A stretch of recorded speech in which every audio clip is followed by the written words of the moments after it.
Hello everyone, this is Shlok and welcome back to my YouTube channel. Friends, आज हम लोग अपने सेशन में एक ऐसे टॉपिक के बारे में डिस्कस करने वाले हैं जो हमारे क्लास 12 के जैक बोर्ड का जो एग्जाम होने वाला है, एनुअल एग्जाम, उसमें आपका 8 मार्क्स में सवाल पूछने वाला है। राइट, कितने मार्क्स में? 8 मार्क्स में आपसे सवाल पूछने वाला है। किस टॉपिक से? Database management system and SQL, जिसको लोग शॉर्ट में क्या बोलते हैं, डीबीएमएस एंड एसक्यूएल। ये एक आपका क्लास 12 में पढ़ने के लिए टॉपिक है बीच में, ठीक है, जहां से आपके एग्जाम में 8 नंबर में सवाल पूछे जाते हैं। तो ये फ्रेंड्स, आज हम लोग मिलकर क्या करते हैं, इस टॉपिक को डिस्कस करेंगे और इस टॉपिक से रिलेटेड जितने भी इंपॉर्टेंट क्वेश्चन है, सिर्फ इंपॉर्टेंट क्वेश्चन ही, एकदम मोस्ट वीवीआई क्वेश्चन है, जिसके बारे में आज हम लोग डिस्कस करेंगे, जहां से आपके एग्जाम में डेफिनेटली एक ना एक सवाल आपको एग्जाम में पूछेगा ही पूछेगा। तो आज हम लोग सिर्फ क्वेश्चन के बारे में नहीं, बल्कि क्वेश्चन के साथ साथ हम लोग क्या करेंगे, उसके आंसर के बारे में भी जानेंगे, ताकि अगर क्वेश्चन अगर आपको मिलता है एग्जाम में तो आप उसका आंसर क्या लिखेंगे, क्या सटीक उसका आंसर लिखेंगे, जिससे आपको मार्क्स मिलेगा, ताकि आपका नंबर ना कटे। तो आइए हम लोग क्या करते हैं, मिलकर डिस्कस करते हैं सारे इंपॉर्टेंट क्वेश्चंस के बारे में, ठीक है। तो आइए हम लोग स्टार्ट करते हैं। देखिए फ्रेंड्स, स्टार्ट करने से पहले मैं आप सबको ये बात याद दिला देना चाहता हूं कि जितने भी लोग अभी हमारे इस चैनल पे इस वीडियो को देख रहे हैं, आप सारे लोग हमारे इस चैनल को सब्सक्राइब कीजिए, साथ ही साथ बेल आइकन को जरूर प्रेस कर दीजिएगा, ताकि और भी जितने भी वीडियोस में अपलोड करूंगा उसका नोटिफिकेशन आपको मिलते रहे, ठीक है। तो आइए हम लोग स्टार्ट करते हैं फ्रेंड्स कि what is database, write their advantages and disadvantages. तो डेटाबेस क्या है, उसके क्या फायदे और उसके क्या नुकसान है, राइट। आइए हम लोग देखते हैं इसके आंसर के बारे में। देखिए क्या लिखा हुआ है इसका आंसर, क्या लिखा हुआ है कि डेटाबेस, क्या लिखा हुआ है, database is a collection of inter related data and the database system is basically a computer based record keeping system. ध्यान दीजिएगा, इसमें क्या लिखा हुआ है कि database is a collection of inter related data. देखिए इंटर रिलेटेड का मतलब क्या हुआ है कि एक तरह के डेटा से, ठीक है, मतलब कि डेटाबेस हमारा क्या होता है, तो बहुत सारे डेटा को कलेक्शन करने से हमारा क्या बनता है, डेटाबेस बनता है। लेकिन जितने भी वहां पे डेटा होगा सबके सब क्या होंगे, एक जैसा एक समान डेटा होगा, सिमिलर टाइप के डेटा का होगा। जैसे फॉर एग्जांपल के लिए अगर मैं आपको यहाँ पे बताऊं, उदाहरण के लिए, आप सबको आईआरसीटीसी के बारे में पता होगा। देखिए आईआरसीटीसी बेसिकली में क्या इस्तेमाल करते हैं, रेलवे में ट्रेन का टिकट बुक करने के लिए इस्तेमाल करते हैं। तो जो भी लोग हम लोग आईआरसीटीसी में क्या करते हैं, टिकट को बुक करते हैं, उससे पहले सबसे पहले हम लोग क्या करते हैं, आईआरसीटीसी में एक अकाउंट बनाते हैं, राइट। तो जितने भी लोग अब ऑनलाइन टिकट बुक करते हैं, जिसका मतलब आईआरसीटीसी में सबने क्या किया, अपना अकाउंट बनाया होगा।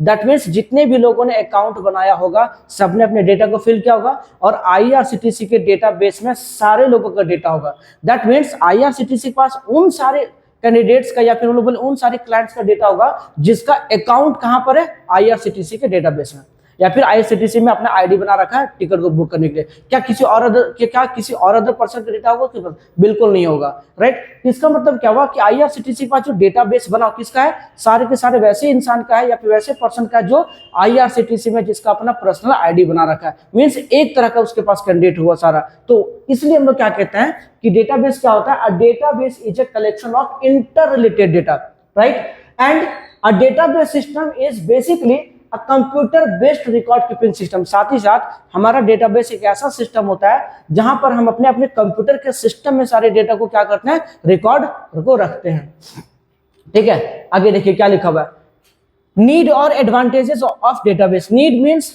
डेटाबेस का हमें क्यों जरूरत है, या फिर डेटाबेस की में क्या विशेषताएं, या उससे डेटाबेस का क्या हमें फायदे हैं। तो देखिए क्या लिखा हुआ है कि there are lots of advantages of database. Database के बहुत सारे एडवांटेजेस है, जैसे कि क्या लिखा हुआ है, डेटा रिड्यूंडेंसी।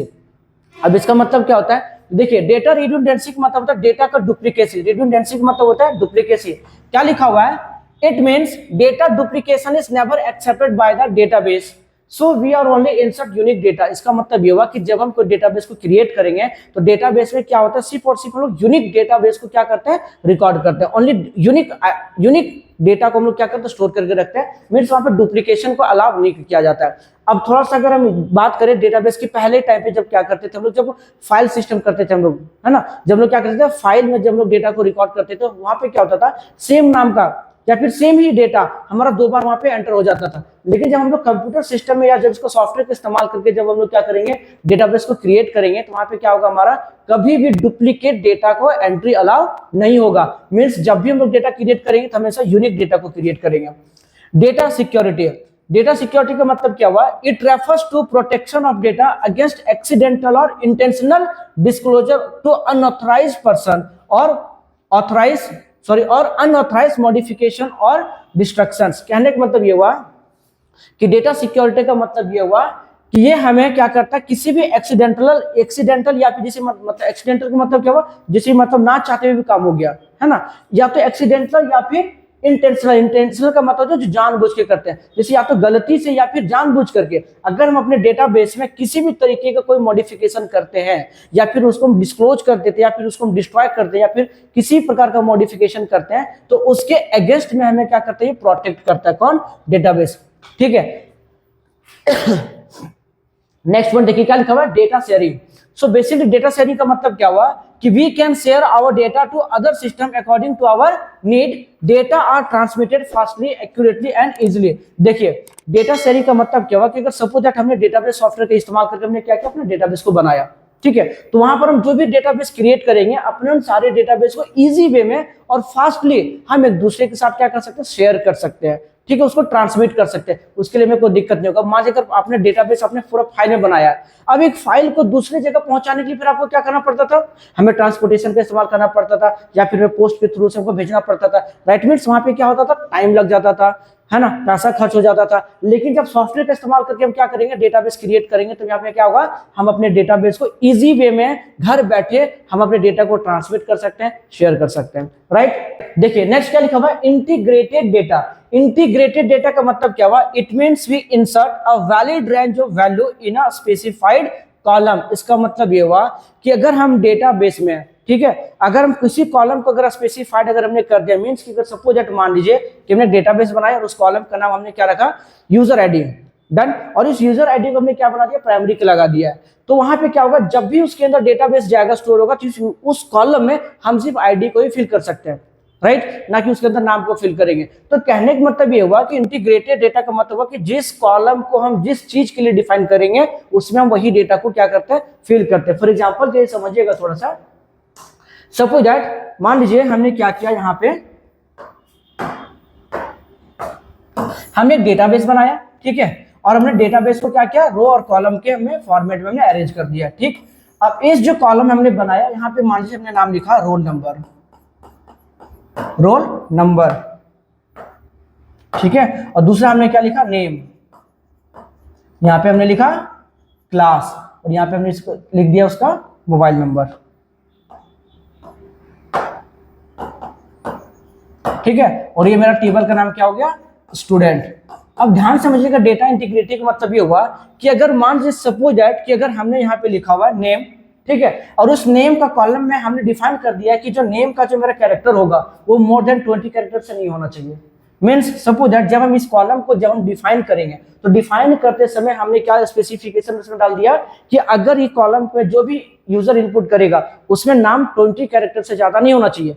तो अगली बार जब भी यहाँ पे डेटा को फिल करेंगे तो उस नेम का जो कैरेक्टर होगा वो 20 लेटर से ज्यादा नहीं होगा। राइट, दूसरी बात ये कि अगर मान लो ये कॉलम हमने बनाया रोल नंबर के लिए, तो यहाँ पे लोग सिर्फ क्या करेंगे, रोल नंबर को पुट करेंगे या कुछ और यहाँ पे पुट करेंगे क्या, बिल्कुल नहीं करेंगे। तो कहने का मतलब ये इंटीग्रेटेड डेटा का मतलब हुआ कि जिस कॉलम को हम जिस चीज के लिए स्पेसिफाइड करेंगे उस कॉलम में हम वही पर्टिकुलर डेटा को फिल करते हैं। राइट, आगे देखिए नेक्स्ट क्या लिखा हुआ है, प्राइवेसी ऑफ डेटा, मतलब कि आपके डेटा को प्राइवेसी में प्रोवाइड करता है, हमारे डेटा को क्या करता है, प्राइवेसी मिलता है। कैसे मिलता है, it refers to the rights of individuals and organization to determine for themselves when, how and to what extent information about them is to be transmitted to others। इसका मतलब ये हुआ कि हमें यहाँ पे क्या बोलता है, हमें यहाँ पे एक राइट्स मिलता है, किसी भी पर्टिकुलर जो भी डेटाबेस को यूज करेगा उससे राइट्स मिलता है कि आप कब, है ना, क्या लिखा हुआ है कि कब, कितना और क्या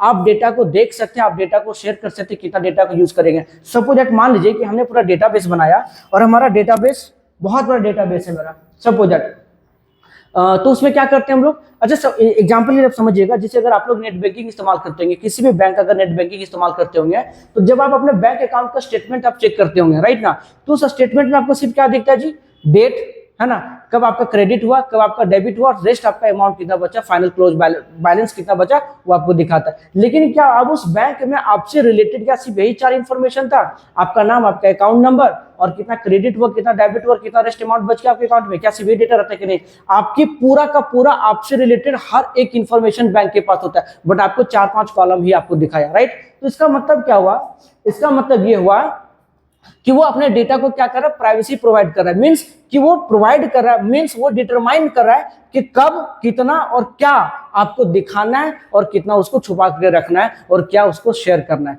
that is known as the privacy of data. ठीक है फ्रेंड्स, आइए, तो ये सब सारे पॉइंट्स हमारे क्या हो गए, डेटाबेस का एडवांटेजेस हो गया, जैसे कि data redundancy, data security, data sharing, integrated data, privacy of data, right. इसमें और भी बहुत सारे पॉइंट्स है, आप उसको ऐड कर सकते हैं, but most of this are the important points, है ना। ये सब सारे आपके इंपॉर्टेंट पॉइंट्स है जिसको आप अपने आंसर में इंक्लूड करेंगे, राइट। अब देखिए इसका डिसएडवांटेजेस क्या होता है, ठीक है। तो इसका डिसएडवांटेजेस क्या होता है, देखिए डिसएडवांटेजेस में क्या लिखा हुआ है कि following are the disadvantage of database system, जैसे कि रिक्वायर्ड प्रोफेशनल यूजर। अब मान लीजिए कि आपने बहुत बड़ा अपने डेटाबेस क्या क्या आपने बना लिया, राइट। और उस डेटाबेस को कैसे मैनेज करेंगे, ठीक है, उसको कैसे हम एक्सेस करेंगे, उसको कैसे मैनेज करेंगे, इसके लिए हमें किसकी रिक्वायरमेंट पड़ता है, एक प्रोफेशनल यूजर की रिक्वायरमेंट पड़ता है, ठीक है। नेक्स्ट क्या लिखा हुआ, हार्ड डिस्क डैमेज। अब सपोज दैट मान लीजिए आपने डेटाबेस आपने पूरा क्रिएट करके रखा अपने कंप्यूटर सिस्टम में, तो इन केस ऐसा हो सकता है कभी आपके पास सिचुएशन आ जाए कि आपका हार्ड डिस्क करप्ट कर जाए। तो जब हार्ड डिस्क करप्ट हो जाएगा तो इसका मतलब क्या होगा, सारा डेटा को क्या हो जाएगा, लॉस हो जाएगा। अगर आप रिकवर करने की कोशिश भी करते तो हो सकता है कुछ ऐसा कि कुछ डेटा आपको मिले, कुछ डेटा बिल्कुल ना मिले, तो वहां पर भी आपका क्या नुकसान है जी, है ना। थर्ड पॉइंट क्या लिखा हुआ है, रिक्वायर्ड एक्स्ट्रा हार्डवेयर। मतलब कि अगर मान लीजिए हमने हार्ड डिस्क लगाया 500 जीबी का, सब हो जाए, और 500 जीबी मेरा फुल हो गया, अब क्या करेंगे, अब हमको डेटा और स्टोर करके रखना है। दैट मीन्स वहां पर हमें और भी हार्ड डिस्क की रिक्वायरमेंट पड़ेगा, मतलब और भी हमें हार्डवेयर कंपोनेंट की रिक्वायरमेंट पड़ेगा, तभी हम क्या कर सकते हैं, डेटा को स्टोर करके रख सकते हैं। Required high security. अब जिस जगह पे हमारा क्या होगा, अब जहां पे हम क्या करेंगे, अपने डेटा को स्टोर करके रखेंगे, या फिर जिस कमरे में, सब हो जाए कि मेरा जिस कमरे में मेरा कंप्यूटर सिस्टम रखा हुआ है, जहां पर हम क्या करें, अपने डेटाबेस को स्टोर करके रख रहे हैं, तो क्या वहां पे उसको सिक्योर करके रखेंगे अपने उस रूम को, या फिर बस यूं ही खुला छोड़ देंगे कि नहीं भैया कोई भी आइए, कोई भी उसको एक्सेस कीजिए, कोई भी यूज कीजिए? बिल्कुल नहीं करेंगे। क्यों? क्योंकि वहां पे क्या होगा, हमारा सारे के सारे सेंसिटिव इंफॉर्मेशन होगा, जो कि हम किसी भी कीमत पर उसे लॉस नहीं करना चाहेंगे, इसलिए हम लोग क्या करेंगे, वहां पे एकदम सिक्योरिटी टाइट करके रखेंगे। नेक्स्ट पॉइंट देखिए क्या लिखा हुआ है, सिस्टम वर्क कॉम्प्लेक्स। तो डेटाबेस के सिस्टम पे काम करने में थोड़ी सी आपको क्या होती है, कठिनाई होती है, और इसी कारण से हमें किसकी रिक्वायरमेंट पड़ती है, प्रोफेशनल यूजर का, या फिर हम लोग बोल सकते हैं डीबीए की रिक्वायरमेंट होता है, कि ताकि वो क्या करेगा, आपके डेटाबेस को क्या करेगा, पूरा मैनेज करता है, राइट। तो देखिए जहां पे जिस चीजें में एडवांटेजेस है, वहीं पे कुछ ना कुछ हमारे नुकसान भी होते हैं। तो ये हमारा डेटाबेस का एडवांटेज है, और साथ ही हमारा क्या है, डिसएडवांटेज है, ठीक है। और ये क्वेश्चन बहुत इंपॉर्टेंट है, जो आपके एग्जाम में पूछने के लिए, आपके एग्जाम में क्वेश्चन आपका आ सकता है, ठीक है। आइए हम लोग देखते हैं नेक्स्ट क्वेश्चन की तरफ। तो हमारा नेक्स्ट क्वेश्चन क्या है, नेक्स्ट क्वेश्चन क्या हमारा, what is difference between tuples and attributes. तो टपल और एट्रीब्यूट्स में क्या डिफरेंस है, देखिए। तो बेसिकली डेटाबेस में टपल का मतलब क्या होता है, रॉ, एंड एट्रीब्यूट्स का मतलब क्या होता है, कॉलम, ठीक है। तो सवाल क्या पूछा है कि रो और कॉलम में डिफरेंस क्या है। तो देखिए इसमें 3 पॉइंट्स हमने यहाँ पे इंक्लूड किया है। देखिए पॉइंट्स, पहला पॉइंट क्या लिखा हुआ है कि tuple represents a single raw in a table. जैसे देखिए फॉर एग्जांपल के लिए, जैसे मान लीजिए यहाँ पर ये मेरा डेटाबेस है, ठीक है। ये हमने क्या किया, डेटाबेस हमने यहाँ पे बनाया, नाम लिख लेते हैं हम लोग, है ना, श्लोक, क्लास 12th, है ना, मोबाइल नंबर, हमने क्या कर लिख लिया, राइट।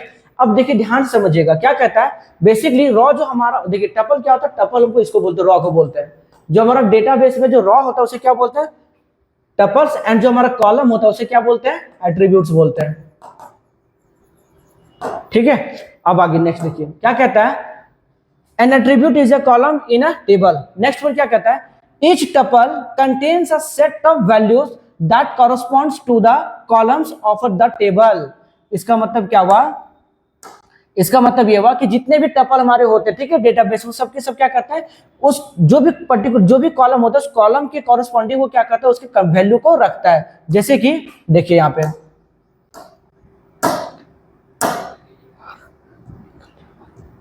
जैसे देखिए ये मेरा पहला रो है, ठीक है, और इस पहला रो में हमने क्या किया, देखिए ये हमारा क्या कॉलम, पहला कॉलम का नाम क्या, रोल नंबर। तो रोल नंबर के लिए डेटा इसने पुट किया। फिर दूसरा कॉलम क्या, नेम में श्लोक को रखा, क्लास है क्लास 12, मोबाइल नंबर, तो यहाँ पे इसने क्या किया, इसने हमने डेटा को फिल कर दिया। तो कहने मतलब क्या हुआ कि जो रो हमारा होता है ना, वो क्या करता है, जितने भी कॉलम होते हैं उसके कॉरेस्पॉन्डिंग वो क्या करता है, वैल्यू को स्टोर करके रखता है, ठीक है। देखिए नेक्स्ट क्या कहता है, एट्रीब्यूट्स में, it defines the type of data stored in a particular field of the table such as name, age, email. कहने का मतलब ये हुआ कि जो हमारा एट्रीब्यूट्स होता है वो हमें डिफाइन करता है कि किस टाइप के डेटा को हम वहाँ पे क्या करने वाले, अपने टेबल में स्टोर करके रखने वाले। जैसे फॉर एग्जांपल यहाँ पे क्या लिखा हुआ, roll number, name, class, mobile, but वहाँ पर एग्जांपल में क्या था, एज, ईमेल। तो हम कुछ भी अपना कॉलम का नाम डिफाइन करेंगे और जो हम कॉलम का नाम डिफाइन करेंगे उसी से रिलेटेड हम लोग क्या करेंगे, डेटा को स्टोर करके रखेंगे। ठीक है। A tuple is essentially a record in the database and it consists of values for every attributes in a table। क्या कहता है कि tuple is essentially a record in the database and it consists of values for every attributes in a table। tuple क्या करता है, जितने भी हमारे attributes होते हैं उन attributes के essential data को क्या करता है, रिकॉर्ड करके रखता है। each attributes corresponds to a specific characteristics or property of the entity that the table represents. अब कॉलम हमारा क्या होता है, तो कॉलम क्या करता है, जितने भी हमारे एंटिटीज होते हैं, मतलब पर्टिकुलर एंटिटी, जैसे रोल नंबर है तो रोल नंबर का अपना प्रॉपर्टी, उसका अपना वैल्यू है, उसको रिप्रेजेंट करता है। लेकिन रॉ क्या करता है, पूरे के रिकॉर्ड्स को रिप्रेजेंट करता है। रॉ क्या करता है, कंप्लीट एक का पूरा रिकॉर्ड को स्टोर कर रिप्रेजेंट करता है, बट कॉलम क्या करता है, पर्टिकुलर एक फील्ड या एक एंटिटी के वैल्यू या उसके प्रॉपर्टी को रिप्रेजेंट करता है। ठीक है फ्रेंड्स, ये हमारे 3 आपके बेसिक पॉइंट्स लिखा हुआ है जो टपल और एट्रीब्यूट्स को क्या करता है, डिफाइन करता है। ठीक है, और ये भी क्वेश्चन आपका क्या एग्जाम के पॉइंट ऑफ व्यू से बहुत इंपॉर्टेंट है, इसको भी एक बार आप जरूर ध्यान से पढ़िएगा। ठीक है, देखिए नेक्स्ट क्वेश्चन क्या लिखा हुआ है। नेक्स्ट क्वेश्चन हमारा क्या है कि what are the various levels of data abstraction in a database system. देखिए डेटाबेस सिस्टम में डेटा के एब्स्ट्रैक्शन के कितने लेवल होते हैं, राइट। तो डेटाबेस में डेटा एब्स्ट्रैक्शन का मतलब क्या होता है, तो यहाँ पे जो डेटाबेस का जो डेटा एब्स्ट्रैक्शन का जो लेवल होता है, कितने होते हैं, 3 होते हैं लेवल। ठीक है, देखिए क्या कहता है, level of database system, a database is implemented through 3 general level. Database को जो हम लोग इंप्लीमेंट करते हैं उसमें हमारे लेवल कितने होते हैं, 3 होते हैं। कौन कौन से होता है, एक हमारा होता है इंटरनल लेवल, दूसरा होता है हमारा कॉन्सेप्चुअल लेवल एंड थर्ड हमारा क्या होता है, external level. Internal level, conceptual level and external level, ये 3 आपके क्या होते हैं, डेटाबेस के लेवल होते हैं। अब आइए चलिए देखते हैं तीनों के बारे में एक करके हम लोग देखते हैं क्या होता है।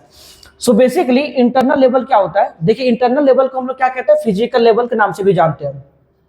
This level describe how the data are actually stored on the storage medium। ठीक है, ध्यान समझिएगा इस पॉइंट को। क्या कहता है, देखिए इंटरनल लेवल या फिर आपका फिजिकल लेवल, इसका मतलब ये होता है कि जब हम अपने डेटाबेस सॉफ्टवेयर का इस्तेमाल करके जब क्या करेंगे, डेटाबेस को क्रिएट करेंगे, ठीक है, तो वहां पे एक्चुअली में किस मीडियम में हमारा डेटाबेस स्टोर होगा, हम हार्ड डिस्क में स्टोर करके रख रहे हैं, ठीक है, हम पेन ड्राइव में स्टोर करके रख रहे हैं, सीडी ड्राइव में स्टोर करके रख रहे हैं, या फिर किस स्टोरेज मीडियम में हम अपने डेटा को एक्चुअली में स्टोर करते हैं, that is known as the internal level. ये क्या कहता है, कॉन्सेप्चुअल लेवल, राइट। तो देखिए कॉन्सेप्चुअल लेवल या फिर लॉजिकल लेवल, इसमें क्या होता है कि this level of abstraction describes what data are actually stored in the database। it also describes the relationship existing among data। इसका मतलब ये हुआ कि जब हमने यहाँ पे क्या बनाया, एक टेबल बनाया, ठीक है, अब इस टेबल में हमने बना तो लिया, लेकिन इस टेबल में क्या हम डेटा स्टोर करेंगे, इसे हम लोग क्या कहते हैं, लॉजिकल लेवल या फिर कॉन्सेप्चुअल लेवल। मीन्स कहने का मतलब ये हुआ कि अगर मान लीजिए अगर हमें कोई टेबल हमने बनाया, सपोज दैट कि अगर हमने एक स्टूडेंट नाम का टेबल बनाया, क्या हमने एक स्टूडेंट नाम का टेबल बनाया, अब इस स्टूडेंट नाम का टेबल में हम क्या क्या इन्फॉर्मेशन को स्टोर कर सकते हैं, हम उसका रोल नंबर स्टोर कर सकते हैं, उसका नेम स्टोर कर सकते हैं, क्लास किस क्लास का स्टूडेंट है, उसका क्या मोबाइल नंबर है, स्टूडेंट्स का क्या आपका ईमेल आईडी है, हम ये भी स्टोर करके रख सकते हैं, है ना, उसके पेरेंट्स कौन है, हम ये भी स्टोर करके रख सकते हैं। तो कहने का मतलब ये हुआ कि लॉजिकल लेवल या कॉन्सेप्चुअल लेवल का मतलब ये हुआ कि डेटाबेस में हम एक्चुअली में किस डेटा को स्टोर करने वाले हैं, इसी को हम लोग क्या कहते हैं, लॉजिकल लेवल या फिर कॉन्सेप्चुअल लेवल कहते हैं। ठीक है, देखिए नेक्स्ट क्या पॉइंट हमारा है, नेक्स्ट पॉइंट हमारा है एक्सटर्नल लेवल। तो देखिए एक्सटर्नल लेवल जिसको हम लोग क्या नाम से जानते हैं, व्यू लेवल के नाम से भी जानते हैं। ठीक है, तो इसमें क्या होता है कि this level is concern with the way in which the data are view by individual users. इसका मतलब ये हुआ कि मान लीजिए मेरे पास एक डेटाबेस का स्टोर हमने डेटाबेस बना के रख लिया। अब देखिए पर्टिकुलर क्या होता है, जितने भी यूजर है, अब हर कोई हर डेटा को देखना तो नहीं चाहेगा ना। अब कोई आया उसने कुछ और देखा, कोई आया कि किसी और ने कुछ और देखा। तो कहने का मतलब ये हुआ कि एक्सटर्नल लेवल पे हम अपने डेटाबेस को कि क्या देखना चाहते हैं, या फिर जो हम डेटाबेस में से जो हम डेटा को निकाल करके देखते हैं, वही हमारा क्या कहलाता है, एक्सटर्नल लेवल या फिर व्यू लेवल। देखिए सपोज दैट आपने एग्जाम दिया, ठीक है, जब आप एग्जाम देते हैं फिर आप क्या करते हैं, एग्जाम देने के बाद आप क्या करते हो, अपने रिजल्ट को चेक करते हो, तो जब हम लोग रिजल्ट को चेक करते हैं तब क्या करते हैं, रोल कोड रोल नंबर को फिल करते हैं। जैसे आप रोल कोड रोल नंबर को फिल करते हैं तो आपको क्या मिलता है, आपका अपना रिजल्ट आपको वहां पे शो हो जाता है, राइट। तो इसका मतलब ये तो नहीं ना कि जैक के पास आपका सिर्फ यही इन्फॉर्मेशन था, आपने रजिस्ट्रेशन करवाया था तो आपकी पूरी इन्फॉर्मेशन जैक बोर्ड के पास है, आप क्या स्ट्रीम लिए हैं, क्या सब्जेक्ट लिए हैं, क्या आपका ईच एंड एवरीथिंग सब कुछ आपसे रिलेटेड सारा डेटा जैक के पास है। लेकिन जैसे अब जब रिजल्ट देखने के बाद जब बारी आई, तो जब आपने रोल कोड और रोल नंबर डाला तो आपको सिर्फ आपके सब्जेक्ट के मार्क्स और किस ग्रेड में आपने पास किया बस आपको ये दिखा देता है। दैट मीन्स ये हुआ, दैट मीन्स ये हमारा क्या है, एक्सटर्नल लेवल यानी कि व्यू लेवल। डेटाबेस में तो हमने बहुत सारे डेटा बना के रख लिया, लेकिन हम क्या दिखा रहे हैं यूजर को और यूजर क्या देख रहा है, that is the external level, जिसे हम लोग क्या कहते हैं, व्यू लेवल। तो व्यू लेवल हमारा एक ही डेटाबेस का बहुत सारा क्रिएट हो सकता है, ठीक है। देखिए इसका डायग्राम हम लोग इस तरह से बनाते हैं, राइट। पहला हमारा क्या होता है, फिजिकल लेवल, देन फिर क्या होता है हमारा कॉन्सेप्चुअल, देन फिर हमारा क्या होता है, व्यू लेवल होता है। तो व्यू पे डिफरेंट यूजर का डिफरेंट अपना व्यू हो सकता है, ठीक है, जिसे हम लोग क्या कहते हैं, एक्सटर्नल लेवल के नाम से भी जानते हैं। तो हमारा नेक्स्ट सवाल क्या है, नेक्स्ट सवाल हमारा है what are the various data models available for database system. देखिए अभी हमने क्या पढ़ा था, डेटाबेस का डेटा एब्स्ट्रैक्शन का लेवल, कि हमारा डेटाबेस का जो लेवल होता है किस किस लेवल पे होता है। अब नेक्स्ट क्वेश्चन हमारा क्या कि डेटाबेस का मॉडल, तो कितने मॉडल का हमारा डेटाबेस यहाँ पर होता है।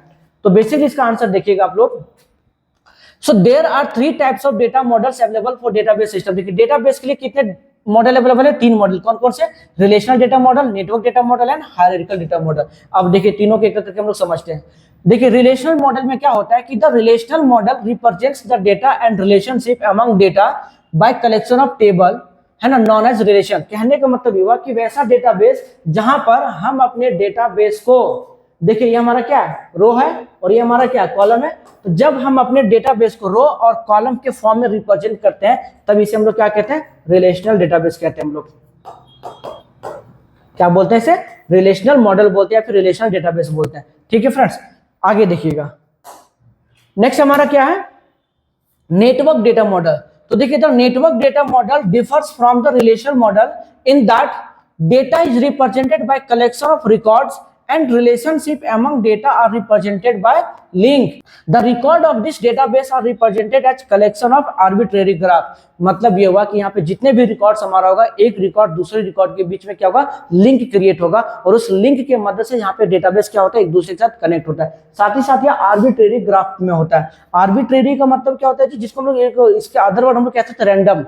आर्बिट्रेरी का मतलब हुआ मन चाहा, जहां मन किया वहां पे डेटा को रख दिया, लेकिन उस डेटा के साथ हमने क्या किया, उसका लिंक हमने जनरेट किया, लिंक के साथ हमने क्या किया, उसको कनेक्ट कर दिया। जैसे फॉर एग्जांपल के लिए यहाँ पे देखिए हम लोग समझ सकते हैं, जैसे फॉर एग्जांपल के लिए देखिएगा, मान लीजिए कि हमने यहाँ पे क्या किया, एक हमने रिकॉर्ड यहाँ बनाया, ठीक है, रिकॉर्ड ए से कनेक्ट हो गया कौन, बी से लिंक किसका हो गया, ई का, सी से लिंक हो गया किसका, डी का। तो यहाँ पे देखिए हमने 4-5 अलग अलग हमने रिकॉर्ड बनाया, ठीक है, और पांचों रिकॉर्ड का देखिए लिंक, ये हमारा रिकॉर्ड है, एक रिकॉर्ड इसके साथ लिंक है, ये रिकॉर्ड इसके साथ लिंक है, और ये आर्बिट्रेरी ग्राफ में, मतलब जहां हमारा मन करेगा हम वहां पे रिकॉर्ड को रख सकते हैं, लेकिन उस रिकॉर्ड को क्या करेंगे, एक दूसरे के साथ लिंक के मदद से कनेक्ट कर देंगे, राइट। इसे हम लोग क्या बोलते हैं, इसे हम लोग कहते हैं नेटवर्क मॉडल, ठीक है। देखिए नेक्स्ट हमारा क्या है, नेक्स्ट आपका hierarchical data model. The hierarchical data model is similar to the network model, right.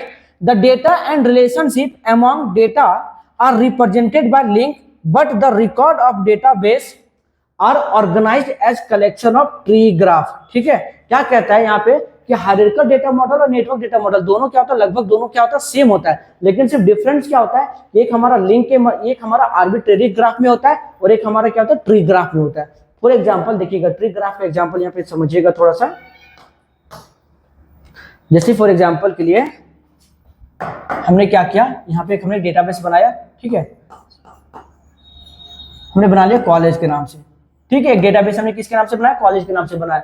अब कॉलेज के पास है हमारा क्या, 2 डिपार्टमेंट है, सपोज दैट एक हमारा क्या हो गया, आईटी डिपार्टमेंट, ठीक है, और दूसरा हमारा क्या हो गया, non IT department, non IT department हो गया, राइट। अब देखिए आईटी डिपार्टमेंट के पास बहुत सारे कोर्सेस हो सकते हैं, जैसे कि आपका क्या हो गया, जैसे हमारे पास मान लीजिए क्या हो गया, बीसीए हो गया, है ना।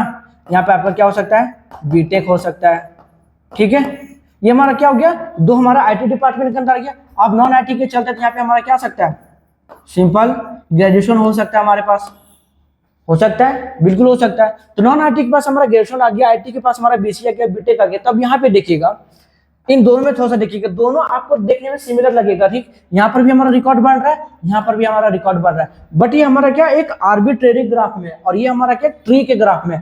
तो इसे हम लोग क्या बोलते हैं, हायरार्किकल मॉडल, इसे हम लोग क्या बोलते हैं, नेटवर्क मॉडल बोलते हैं। बस यही दोनों में डिफरेंस है। लेकिन आज की डेट में जो सबसे ज्यादा इस्तेमाल किया जाता है डेटाबेस, वो आपका क्या है, वो आपका है रिलेशनल डेटा मॉडल, ठीक है। तो रिलेशनल डेटा मॉडल को आज की डेट में सबसे ज्यादा इस्तेमाल किया जाता है। क्यों? क्योंकि यहाँ पे जितने भी डेटा होता है हमारा रो और कॉलम के फॉर्मेट में होता है, तो इसे फाइंड करना, उसे एक्सेस करना, उसे मॉडिफाई करना बहुत ही ज्यादा इजी होता है, ठीक है फ्रेंड्स। आइए नेक्स्ट क्वेश्चन की तरफ हम लोग बढ़ते हैं। देखिए अगला सवाल क्या है हमारा, व्हाट इज प्राइमरी की इन ए टेबल। देखिए एक टेबल में प्राइमरी की क्या होता है, ठीक है। देखिए जब भी हम लोग टेबल बनाते हैं, बेसिकली समझिएगा पहले, ठीक है। मान लीजिए हम यहाँ पे क्या क्या टेबल बनाया, तो प्राइमरी की का मतलब क्या होता है कि वैसा कॉलम जिसका वैल्यू हम कभी खाली नहीं छोड़ सकते हैं, या फिर जो हमारा कॉलम जो एकदम यूनिक हो सकता है। सपोज दैट मान लीजिए हम टेबल बना रहे हैं यहाँ पे, ठीक है। तो टेबल बना रहे हैं तो यहाँ पे ऐसा हो सकता है कि हम दो स्टूडेंट, सेम नाम के दो स्टूडेंट यहाँ पे हो सकता है, अब डेफिनेटली हो सकता है। अब उन दोनों को हम आइडेंटिफाई कैसे करेंगे जी, तो उन दोनों को आइडेंटिफाई करने के लिए कुछ तो यूनिक नंबर हमें प्रोवाइड करना होगा, कुछ तो यूनिकनेस हमको दिखाना पड़ेगा, तभी तुम दोनों को आइडेंटिफाई करेंगे। सपोज दैट मेरा नाम श्लोक है, मैंने क्या किया, श्लोक के नाम से मैंने रिकॉर्ड बना लिया। अब ऐसा भी तो हो सकता है कोई श्लोक दूसरा भी तो हो सकता है यहाँ पे, है ना, कोई दूसरा श्लोक भी यहाँ पे आ सकता है, उसका भी डेटा अपना पास होगा।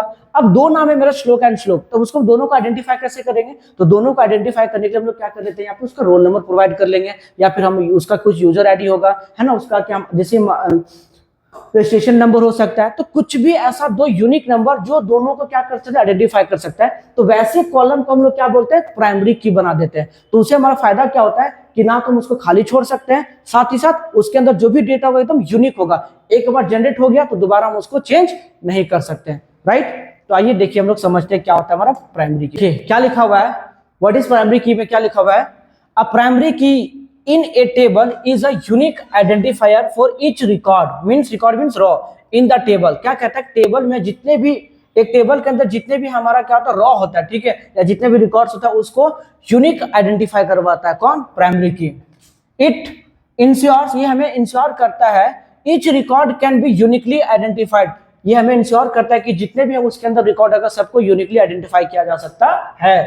And no two records can have the same primary key value, और किसी भी दो रिकॉर्ड का सेम वैल्यू नहीं हो सकता, मतलब उसको प्राइमरी की जिस कॉलम में रहेगा उस कॉलम का दो सेम वैल्यू नहीं हो सकता। Here are the key characteristics of a primary key. Primary key देखिए यहाँ पे कुछ इसका कैरेक्टरिस्टिक्स होता है, क्या है, जैसे कि सबसे पहले क्या पॉइंट लिखा हुआ, every value in the primary key columns must be unique and no two row can have the same primary key value. मतलब कि उसमें जितने भी रिकॉर्ड्स हमारा होगा या जिस कॉलम के ऊपर हम प्राइमरी की लगाएंगे उस कॉलम में आपका कभी भी दो वैल्यू नहीं रहेगा, एकदम जो भी रहेगा यूनिक रहेगा एंड सिंगल वैल्यू रहेगा। नो नल, नो नल का मतलब क्या हुआ कि जिस कॉलम को हम प्राइमरी की बनाएंगे वहां पर हम लोग क्या करेंगे, can not have a null value, मतलब उसे हम एम्प्टी नहीं छोड़ सकते, खाली नहीं छोड़ सकते हैं।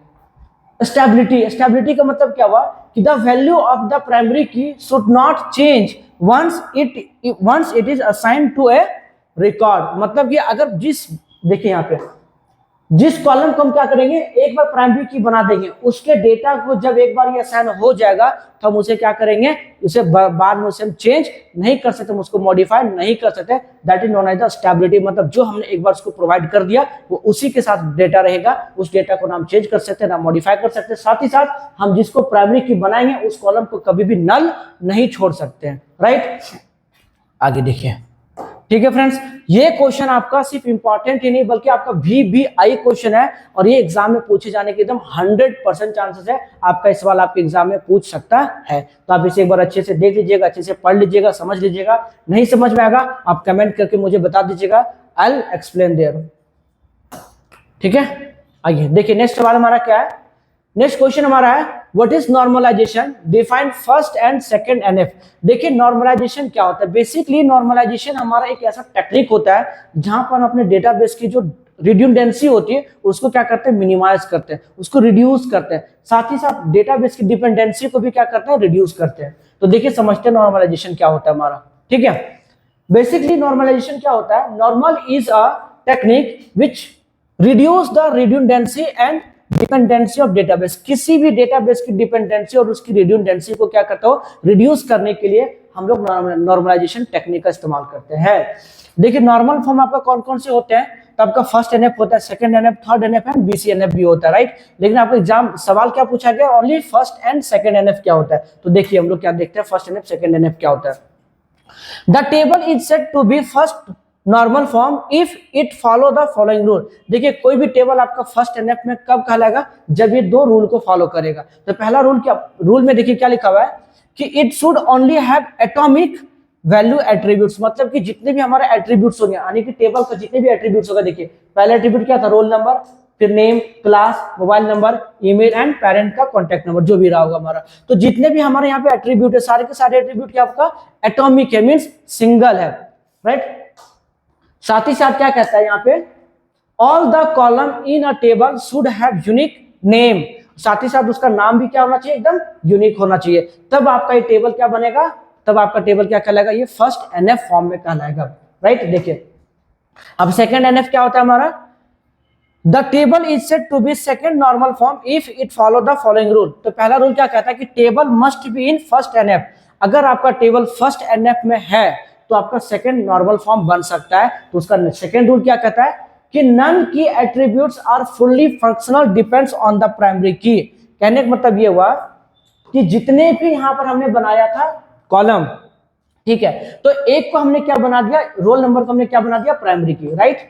हमने क्या बना दिया इसको, हमने इसको बना दिया प्राइमरी की, ठीक है। अब इसको हमने बना दिया प्राइमरी की, बाकी जितने भी कॉलम बच गए सब हमारा क्या बन गया, नन की बन गया। तो क्या कहता है कि जितने भी हमारा नन की वैल्यू है वो सब की सब पूरी की पूरे तरीके से कंप्लीटली डिपेंड किस पे होना चाहिए, प्राइमरी की पे। मतलब कि अगर हम एक प्राइमरी की का इस्तेमाल करके अगर डेटा को अगर हम देखना चाहते हैं तो पूरा का पूरा रिकॉर्ड हमको मिल जाना चाहिए, तब हमारा डेटा क्या तभी आपका टेबल क्या बन जाएगा, सेकेंड नॉर्मल फॉर्म बन जाएगा, राइट। आई बात समझ में। तो देखिए क्वेश्चन में क्या था आपका, नॉर्मलाइजेशन क्या होता है, फर्स्ट और सेकंड एनएफ को आपको डिफाइन करना था। तो नॉर्मलाइजेशन क्या होता है, नॉर्मलाइजेशन एक ऐसा टेक्निक होता है जहां पर हम डेटाबेस की डिपेंडेंसी और उसकी रिडंडेंसी को क्या करते हैं, रिड्यूस करते हैं। तो फर्स्ट एनएफ हमारा क्या होता है, जहां पर हमारा एक टेबल के जितने भी एट्रीब्यूट्स होंगे सब ये एटॉमिक होना चाहिए, साथ ही साथ जितने भी कॉलम्स होंगे उसके नाम एकदम यूनिक होना चाहिए, ठीक है। सेकंड नॉर्मल फॉर्म क्या होता है कि अगर टेबल आपका फर्स्ट एनएफ में है तो आपका सेकंड एनएफ बन सकता है, साथ ही साथ जितने भी हमारा नन की एट्रीब्यूट्स होगा वो फुल्ली फंक्शनल डिपेंड होना चाहिए किसके ऊपर, प्राइमरी की के ऊपर डिपेंड होना चाहिए, राइट। चलिए नेक्स्ट क्वेश्चन की तरफ देख। नेक्स्ट सवाल आपका है, what is the role of database administrator in a database. देखिए फ्रेंड्स, ये जो सवाल है आपका ये एकदम मोस्ट वीवीआई क्वेश्चन है, राइट। और इस क्वेश्चन को एकदम आप देख लीजिए, समझ लीजिए, नहीं समझ में आता है रट्टा मार लीजिए, लेकिन एकदम सवाल को रट लीजिएगा या फिर एकदम समझ लीजिएगा। ये सवाल आपके एग्जाम में पूछेगा ही पूछेगा, मतलब पूछेगा दोस्त। सवाल क्या कह रहा है, what is the role of database administrator in a database. एक डेटाबेस में डेटाबेस एडमिनिस्ट्रेटर का क्या रोल होता है, ठीक है। देखिए इसका आंसर समझिएगा, क्या लिखा हुआ है, देखिए क्या लिखा हुआ है, अ डेटाबेस एडमिनिस्ट्रेटर, यानी जिसको हम शॉर्ट में क्या बोलते हैं, DBA, plays a crucial role in managing and maintaining a database system within an organization. देखिए किसी भी एक ऑर्गेनाइजेशन के अंदर में डेटाबेस सिस्टम को कैसे मैनेज करेगा या फिर उसको कैसे मेंटेन करेगा। तो मैनेजिंग और मेंटेनिंग करने के लिए एक डीबीए का बहुत ही बड़ा इंपॉर्टेंट रोल प्ले करता है। क्या लिखा हुआ है कि the dBA is responsible for ensuring the performance, security and availability of the database as well as the integrity and accessibility of the data stored within it। क्या कहता है कि एक ऑर्गेनाइजेशन के अंदर में जो भी हमारा डेटाबेस क्रिएट होता है उस डेटाबेस का किसके पास एक्सेस होगा, किसके अवेलेबल होगा, किसको अवेलेबल नहीं करवाया जाएगा, उसकी क्या परफॉर्मेंस होगा, उसकी क्या सिक्योरिटी है, ठीक है। इन सारे चीजों को मैनेज करने वाला कौन होता है, हमारा डीबीए होता है, right. Here are the key roles and responsibilities of a database administrator. देखिए तो उसका क्या क्या की रोल होता है हम लोग देखते हैं आगे चल करके। क्या लिखा हुआ सबसे पहला पॉइंट कि डेटाबेस डिजाइन एंड स्ट्रक्चर। क्या क्या लिखा हुआ है कि डेटाबेस डिजाइन एंड स्ट्रक्चर। देखिए किसी भी ऑर्गेनाइजेशन का, ठीक है, जब लोग डेटा या किसी भी चीज का जब लोग डेटाबेस क्रिएट करते हैं तो उस डेटाबेस का क्या हमारा स्ट्रक्चर होगा, राइट, या फिर किस मॉडल में हम डेटाबेस को डिजाइन करने वाले हैं, ये कंप्लीटली किस पे डिपेंड करता है, डीबीए के ऊपर डिपेंड करता है। मतलब कि हम रिलेशनल डेटाबेस क्रिएट करने वाले हैं, हायरार्किकल डेटा क्रिएट करेंगे या फिर नेटवर्क करेंगे, या फिर हमारा डेटाबेस का जो स्ट्रक्चर होगा उसको डिजाइन कौन करेगा, डिजाइन बेसिकली किस पे डिपेंड करता है, तो डीबीए के ऊपर डिपेंड करता है। इंस्टॉलेशन एंड कॉन्फ़िगरेशन, अब सपोज दैट अब आप क्या कर रहे हैं, डेटाबेस इस्तेमाल कर रहे हैं, राइट। तो जब आप डेटाबेस इस्तेमाल कर रहे हैं, तो डेटाबेस जब आप यूज कर रहे हैं तो आप कौन से सॉफ्टवेयर का इस्तेमाल कर रहे हैं, राइट। सपोज दैट यहाँ पर आपके पास बहुत सारे क्या होते हैं, सॉफ्टवेयर होते हैं, ठीक है। डेटाबेस का बहुत सारा सॉफ्टवेयर होता है, कौन कौन से सॉफ्टवेयर होता है यहाँ पे, ध्यान से समझिएगा। एक होता है जैसे आपका माई एसक्यूएल, है ना, और क्या होता है एसक्यूएल सर्वर, ठीक है, ओरेकल। तो आप किस सॉफ्टवेयर को इस्तेमाल करने वाले हैं अपने डेटाबेस के लिए, ठीक है, उस सॉफ्टवेयर का इंस्टॉलेशन कैसे करेंगे, उस सॉफ्टवेयर को कैसे कॉन्फ़िगर करेंगे, ईच एंड एवरीथिंग कंप्लीटली ये किस पे डिपेंड करता है, हमारा डीबीए के ऊपर डिपेंड करता है, right. Performance monitoring and tuning, कहने का मतलब ये हुआ कि जैसे मान लीजिए कि हम एक सॉफ्टवेयर हमने सॉफ्टवेयर का इस्तेमाल किया, ठीक है, मान लीजिए हमने क्या इस्तेमाल किया, माई एसक्यूएल। अब माई एसक्यूएल का इस्तेमाल करके हम क्या कर रहे हैं, डेटाबेस को मैनेज कर रहे हैं। अब वहां पे कैसा डेटाबेस का मेरा परफॉर्मेंस है, स्लो चल रहा है कि बढ़िया परफॉर्मेंस है, कोई क्वेरी अगर हम रन करा रहे हैं तो क्या फास्ट एग्जीक्यूट कर रहा है या नहीं कर रहा है, ये सब कुछ मैनेज कौन करता है, हमारा डीबीए मैनेज करता है, राइट। बैकअप एंड रिकवरी, अब सपोज दैट कि हमने क्या किया, बहुत सारा डेटाबेस हमने बना लिया। अब उस डेटाबेस को जब हम बना लिए तो उसका बैकअप लेना है या नहीं लेना है, या फिर कब बैकअप लेना है। साथ ही साथ अगर मान लीजिए हमने बैकअप बना करके रख लिया है और कभी ऐसा हुआ कि हमारा डेटा मतलब फेलियर हो गया, या फिर हम लोग कह सकते हैं जैसे लॉस्ट हो गया, कुछ क्रैश हो गया, कुछ डेटा खराब हो गया, तो उसको रिकवर कैसे करेंगे, ठीक है। तो डेटा बेस का उसका बैकअप बनाना, साथ ही साथ उसको कंप्लीट रिकवर करना, ये सब कुछ किसके ऊपर डिपेंड करता है, ये हम लोग डीबीए ही परफॉर्म करता है। सिक्योरिटी मैनेजमेंट, मतलब डेटाबेस हमारा है वो कितना सिक्योर है, ठीक है, किसको हम उसको एक्सेस दे रखे हैं अपने डेटाबेस रूम का, कौन एक्सेस कर रहा है, कौन एक्सेस नहीं कर रहा है, कौन कितना डेटाबेस को देख सकता है, कौन कितना नहीं देख सकता, हम किसको परमिशन दिए, किसका परमिशन हम रिवॉक करना है, क्या करना है, ईच एंड एवरीथिंग पूरा सिक्योरिटी से मैनेजमेंट कौन करेगा, डीबीए करता है। नेक्स्ट पॉइंट देखिए क्या लिखा हुआ है, trouble shooting and issue resolution. अब मान लीजिए हम क्या कर रहे हैं, सॉफ्टवेयर अपना इस्तेमाल कर रहे हैं ना, चाहे आप माई एसक्यूएल इस्तेमाल कीजिए या फिर एसक्यूएल सर्वर यूज कर रहे हैं या फिर ओरेकल या और भी जितने भी टाइप के सॉफ्टवेयर होते हैं, आप किसी भी सॉफ्टवेयर का इस्तेमाल कर रहे हो। अब कभी ऐसा हो सकता है कि कंप्यूटर सिस्टम ये इलेक्ट्रॉनिक डिवाइस है, कभी भी ये सिस्टम खराब हो सकता है या कुछ भी हो सकता है, कभी कोई प्रॉब्लम हो सकता है, तो उस प्रॉब्लम को पूरे ट्रबल शूट करना, उसको ठीक करना प्रॉपर तरीके से, अगेन फिर से वापस डेटाबेस को अगेन स्मूथली रन कराना, फिर उसके साथ में जो भी प्रॉब्लम होगा, क्वेरी कैसा हमारा रन कर रहा नहीं कर रहा, उसका परफॉर्मेंस क्या है नहीं है, सब कुछ को ठीक करना। इन शॉर्ट हम कह सकते हैं कि जो हमारा डेटाबेस होता है उसका कंप्लीट मैनेजिंग और उसका कंप्लीट मेंटेनिंग का रोल प्ले कौन करता है, हमारा डीबीए करता है, राइट। चलिए आइए नेक्स्ट क्वेश्चन की तरफ बढ़ते हैं। देखिए ये जो सवाल आपको यहाँ पे दिख रहा है बोर्ड पे, ये सवाल आपका सिर्फ इंपॉर्टेंट ही नहीं है, मोस्ट VVI क्वेश्चन है, और ये सवाल इस पैटर्न के सवाल हर साल जैक बोर्ड में रिपीट किया जाता है। फ्रेंड्स आप इस क्वेश्चन का सॉल्यूशन को समझ लीजिएगा, बहुत ही इजी है, बहुत ही आसान है, और आप कितने नंबर उठा सकते हैं, 5 नंबर आप इजी वे में उठा सकते हैं, राइट। तो अब ध्यान से समझिएगा क्वेश्चन क्या कह रहा है कि यहाँ पे बहुत सारे, यहाँ पर आपको टेबल दिया गया है, ठीक है, स्टूडेंट आपका टेबल है। देखिए क्या लिखा हुआ है, स्टूडेंट रिलेशन। रिलेशन का मतलब क्या होता है, टेबल होता है। रिलेशनल डेटाबेस में रिलेशन का मतलब क्या होता है, टेबल होता है। तो यहाँ पर आपको एक टेबल दिया गया हुआ है, और इस टेबल के अकॉर्डिंग आपको ए से लेकर ई तक का क्वेश्चन दिया हुआ, मतलब 5 टोटल क्वेश्चन दिए हुए, और उसके लिए आपको क्या लिखना है, एसक्यूएल का कमांड्स लिखना है। कमांड्स का मतलब क्वेरी लिखना है, राइट। तो चलिए देखते हैं हमारा क्वेश्चन क्या क्या है, ठीक है। तो देखिए सबसे पहला क्वेश्चन हमारे यहाँ पे क्या दिख रहा है कि to show all information about the students of Hindi department. सबसे पहले हम लोग क्या करते हैं, चलिए पहले हम लोग क्या करते हैं, टेबल को समझते हैं। देखिए टेबल में क्या लिखा हुआ है, एक आप तरफ आपका सीरियल नंबर का कॉलम बना हुआ है, फिर देखिए टोटल कितने 8, मतलब यहाँ पे टोटल कितने स्टूडेंट्स के रिकॉर्ड होंगे, 8 स्टूडेंट्स के रिकॉर्ड है। Name, age, department. देखिए डिपार्टमेंट कौन कौन सा दिया हुआ है, कंप्यूटर, हिस्ट्री, हिंदी, है ना। Date of admission, date of admission यहाँ पे सारे स्टूडेंट्स का पे लिखा हुआ है। चार्जेस, उसका एडमिशन चार्जेस यहाँ पे लिखा हुआ है। एंड यहाँ पे आपका जेंडर डिफाइन किया हुआ है, सेक्स डिफाइन किया हुआ है कि कौन सा जेंडर का वो मेल या फीमेल है, राइट। अब देखिए क्वेश्चन पहला सवाल ये था कि आपको उन सारे स्टूडेंट्स के रिकॉर्ड्स को शो करना है जिसका डिपार्टमेंट क्या आपका हिस्ट्री है ना, हिस्ट्री या फिर हिंदी था। देखिए सवाल क्या था हमारा, हाँ, to show all information about the students of Hindi department. तो हिंदी डिपार्टमेंट के जो भी स्टूडेंट्स है उसका क्या करना है, इंफॉर्मेशन को शो करना है। तो आइए हमको उसके लिए क्या करना है, क्वेरी लिखना है। तो देखिए हम लोग क्वेरी कैसे लिखेंगे, यहाँ पे लोग लिखते हैं। पहला क्वेश्चन क्या है कि to show all information about the students of Hindi department. तो जितने भी हिंदी डिपार्टमेंट के स्टूडेंट्स हैं सबके क्या करना है, रिकॉर्ड को दिखाना है। तो देखिए हम लोग यहाँ पे लिखते हैं सॉल्यूशन, ठीक है। पहला का किसका, ए नंबर का सॉल्यूशन देखिएगा। टू शो ऑल इन्फॉर्मेशन, मतलब आपको क्या करना है, स्टूडेंट्स की इन्फॉर्मेशन को डेटा निकालना है। तो इसके लिए क्या इस्तेमाल करते हैं, सेलेक्ट कमांड हमारा क्या होता है, सेलेक्ट। सेलेक्ट कहां से निकालना है, सेलेक्ट एस्ट्रिक्स फ्रॉम, टेबल का नाम क्या था हमारा, स्टूडेंट।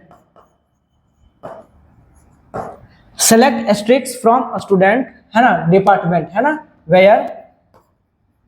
वेयर यहाँ पे क्या होता है, क्लाउज होता है। वेयर क्लाउज होता है जहां पे हम लोग इसका कंडीशन के लिए हम लोग, या फिर कंडीशन, अब बेसिकली कंडीशन अप्लाई करने के लिए हम लोग यहाँ पे इस्तेमाल करते हैं। वेयर क्या लिखा हुआ, department. Where department is equal to क्या है, डिपार्टमेंट हिंदी। तो यहाँ पे क्या करेंगे, डबल कोट्स में आप लोग यहाँ पास कर देंगे हिंदी। डन, ये हो गया आपका पूरा कंप्लीट क्वेरी बन गया, राइट। जब आप इस क्वेरी को चलाएंगे तो क्या होगा, देखिए क्या लिखा हुआ, select asterisks from student. Asterisks का मतलब होता है जितने भी रिकॉर्ड है सबको दिखाइए। कहां से दिखाइएगा, स्टूडेंट से, जहां पर डिपार्टमेंट क्या है, हिंदी। तो जहां जहां पर आपका क्या मिलेगा, डिपार्टमेंट हिंदी मिलेगा, वहां पे क्या करेगा ये, उस डिपार्टमेंट के स्टूडेंट्स को क्या करेगा, रिकॉर्ड निकाल करके दे देगा, राइट। देखिए अब चलते हैं बी नंबर।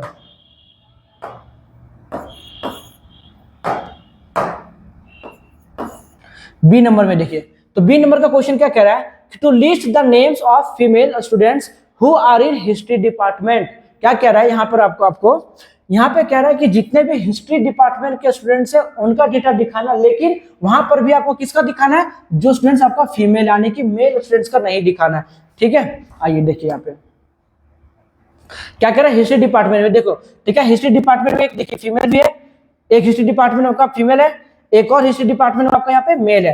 तो क्या कह रहा है कि आपको हिस्ट्री डिपार्टमेंट का आपको उन सारे स्टूडेंट्स का डेटा दिखाना जो आपका क्या है, फीमेल है, right.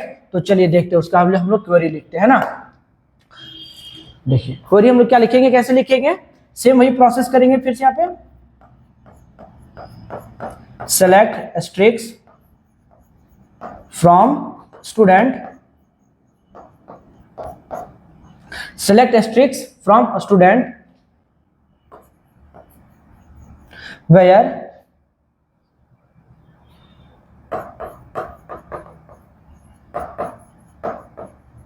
department is equal to क्या कह रहा है, हिस्ट्री।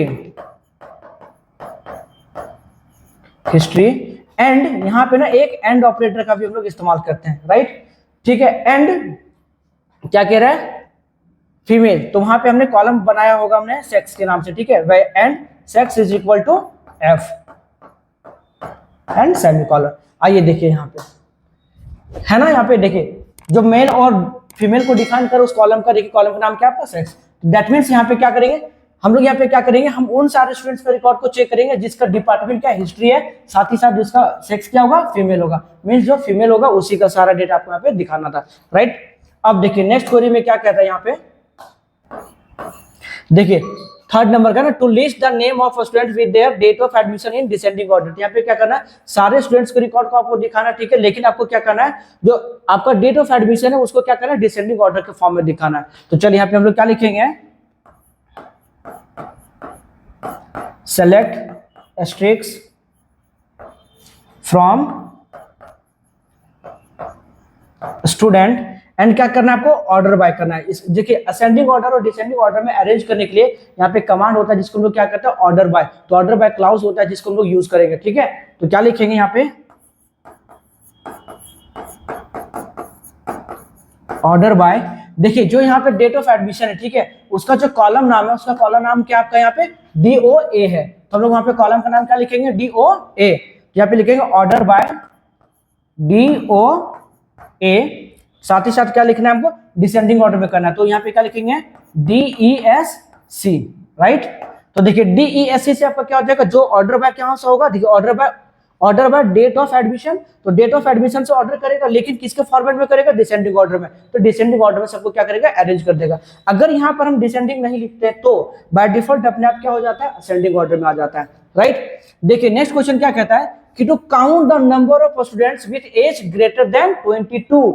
मतलब यहाँ पे क्या करना है आपको, जितने भी सारे स्टूडेंट्स है जिसका एज कितना है 22 से ज्यादा है, उन सारे स्टूडेंट्स को क्या करना है, काउंट करना है, राइट। तो देखिए उसका क्वेरी हम लोग कैसे लिखेंगे, डी नंबर का, ठीक है। To count the number of students with age greater than 22। तो यहाँ पे क्या करना है, देखिए काउंट करने के लिए एक फंक्शन होता है काउंट फंक्शन, जिसका हम लोग क्या करेंगे, यूज करेंगे। तो यहाँ पे लिखेंगे कैसे, कमांड लिखेंगे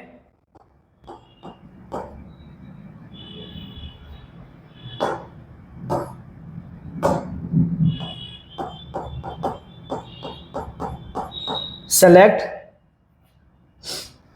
और काउंट फंक्शन यहां पे इस्तेमाल कर लेंगे ना, काउंट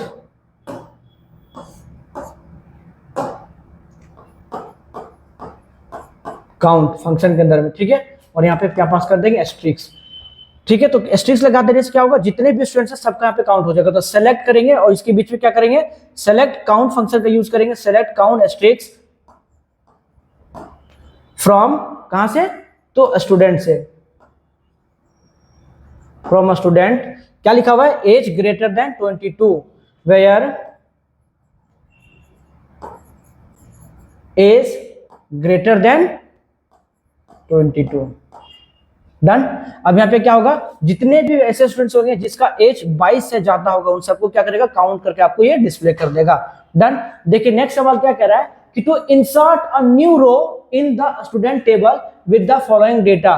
क्या कर रहा है कि ऑलरेडी आपके पास यहाँ पर एक टेबल बना हुआ था, ठीक है, जिसमें टोटल 8 रो हैं। अब वहां पर आपको क्या करना है, एक नया डेटा को क्या करना है, इंसर्ट करना है। और जो डेटा आपको वहां पे इंसर्ट करना है, वहां पर आपका वैल्यू पहले से दे रखा है। वैल्यू क्या दिया हुआ है, सीता 22 कंप्यूटर, है ना, ये आपका डेट ऑफ एडमिशन है, this is your admission charges and ये दिस इज योर मेल और फीमेल, राइट। तो क्या करेंगे, इसके लिए हम लोग कमांड करेंगे। तो इंसर्ट करने का जो कमांड होता है वो हमारा कमांड क्या होता है, इंसर्ट इनटू, ठीक है। आइए देखिए हम लोग यहाँ पे लिखते हैं,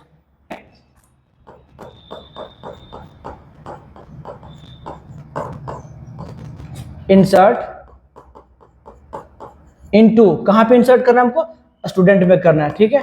तो STUDENT, इंसर्ट इनटू स्टूडेंट, है ना। देन फिर क्या लिखेंगे हम लोग, वैल्यूज,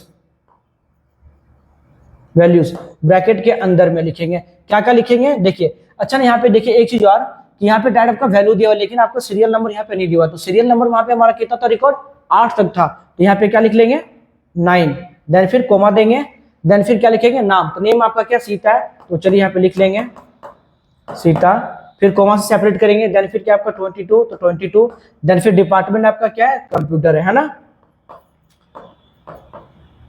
तो डिपार्टमेंट आपका हो गया computer, comma date of admission यहाँ पे लिखा हुआ है, तो डेट ऑफ एडमिशन यहाँ पे पूरा डाल देंगे, क्या है, date of admission 12 and 2024, right, हो गया।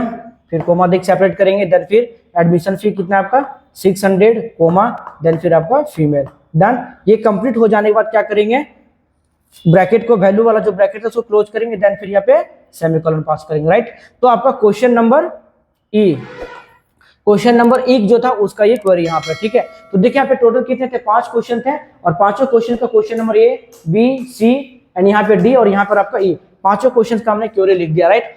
जितने भी क्वेश्चन अभी तक यहाँ पर हमने डिस्कस किया, इसमें से जो सबसे ज्यादा इंपॉर्टेंट क्वेश्चन है वो आपका ये क्वेश्चन है, ठीक है। तो इस क्वेश्चन को आप अच्छे से देखिएगा फ्रेंड्स, समझिएगा, ठीक है, समझने की कोशिश कीजिएगा। और ये सवाल आपके कितने मार्क्स में पूछेगा एग्जाम में, 5 मार्क्स में सवाल आपको पूछेगा, राइट, जो कि आपका 5 नंबर बहुत ज्यादा होता है, ठीक है फ्रेंड्स। ये क्वेश्चन साथ ही साथ एक प्राइमरी की क्वेश्चन तो जो था, उस क्वेश्चन को भी अगर आप अच्छे से देख लीजिएगा, वो भी क्वेश्चन आपके लिए बहुत इंपॉर्टेंट है एग्जाम के पॉइंट ऑफ व्यू से। साथ ही साथ वहां पर हमने एक क्वेश्चन और देखा था, difference between tuple and attributes, तो वो क्वेश्चन भी आपका बहुत इंपॉर्टेंट है, राइट। ये 3 बेसिक ऐसे क्वेश्चन, देखिए इस 8 में से एक सवाल आपका ये डन है कि सवाल आपका आएगा, सेम यही सवाल नहीं आएगा, बट इस पैटर्न का सवाल आपको पूछा जाएगा।